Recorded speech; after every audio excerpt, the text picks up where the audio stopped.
दोस्तों, आज की कहानी है बहू रानी पड़ी क्यों हो, खाना कौन तेरा बाप बनाएगा।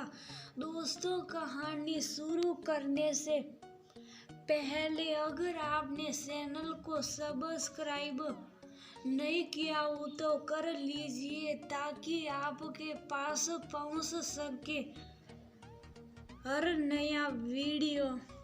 अरे वो महारानी, टेसुए ही बाती रहोगी या खाना भी बनेगा। जब देखो घर में मन हुई सेहत फैलाती रहती है।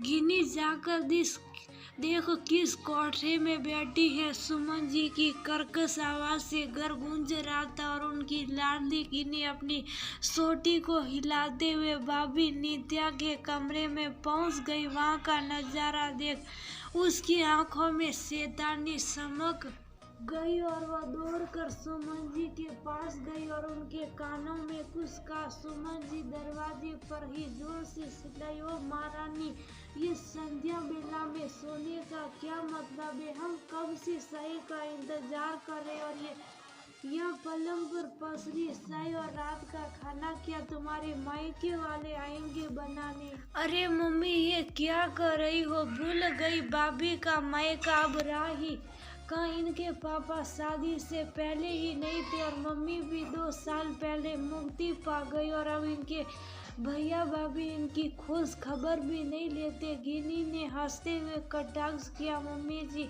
पूरा शरीर तप रहा, खड़े रहने की ताकत नहीं है इसलिए थोड़ा लेट गई। अपने आंसुओं को पोंछते हुए नित्या ने धीरे से कहा, अब ये बीमारी का बहाना कर रही। मम्मी देख लो, मुझसे मत कहना खाना बनाने को, वैसे भी मैं अपनी सहेलियों के साथ बाहर जा रही हूँ।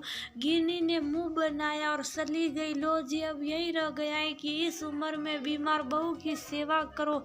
मेरी तो किस्मत ही खराब थी जो तुझे अपने हीरे जैसे बेटे के लिए सुना। 2 साल हो गए, अभी तक कोई खुशखबरी भी नहीं सुनाई। मोहल्ले में तुम्हारे बाद की आई सभी बहुएं गोद में बच्चा लेकर घूम रही और एक ये है किसके आगे जाए रोने। सुमन जी बड़बड़ करती हुई कमरे से बाहर चली गई। नित्या अपने आंसुओं को रोकने की नाकाम कोशिश करती है लेकिन आंसू रुक ही नहीं रहे थे। माँ, क्यों तुम चली गई।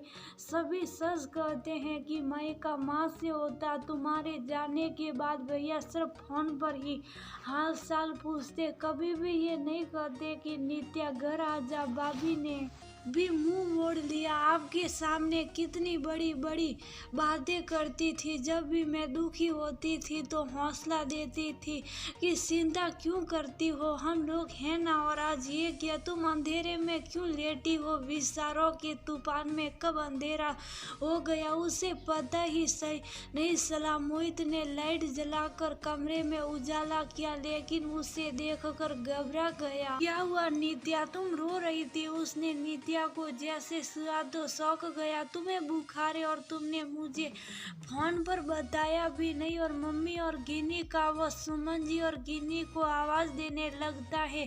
ये मोहित का प्यारी था जो उसे हौसला देता था। सास और ननद की जली कटी बर्दाश्त करने की दोनों ही मोहित के सामने बहुत ही प्यार बरसाती और ऐसे व्यवहार करती कि नित्या को कोई परेशानी या तकलीफ नहीं देती। आप तो कल आने वाले थे तो आज कैसे। मोहित को देखकर नित्या खुश हो गई थी। मीटिंग आज ही खत्म हो गई तो सलाह या सरप्राइज देना था इसलिए नहीं बताया। तुम्हारी तबीयत खराब है। मम्मी और गिनी का मोहित की बात सुन नित्या का हौसला टूट गया और वह उसके गले लगकर रोने लगी। उसने मोहित को मम्मी जी और गिनी के सभी कारनामे बता दिए। मोहित को विश्वास ही नहीं हो रहा था कि उसकी मम्मी और गिनी नित्या के ऊपर अत्याचार कर रहे। अभी बाहर से सुमन जी के चिल्लाने की आवाज आई, अरे ओ महारानी, रात का खाना मिलेगा या भूखे पेट ही सुलाएगी। कहीं इस उम्मीद में तो नहीं बैठी हो कि मायके से भाभी आकर खाना बनाएगी। मैं कमरे में हूँ, खाना बनाकर बुला लेना और गिनी के लिए मत बनाना। मेरी तो किस्मत ही खराब है, ना जाने कैसे इस मनहूस से पीछा छूटेगा।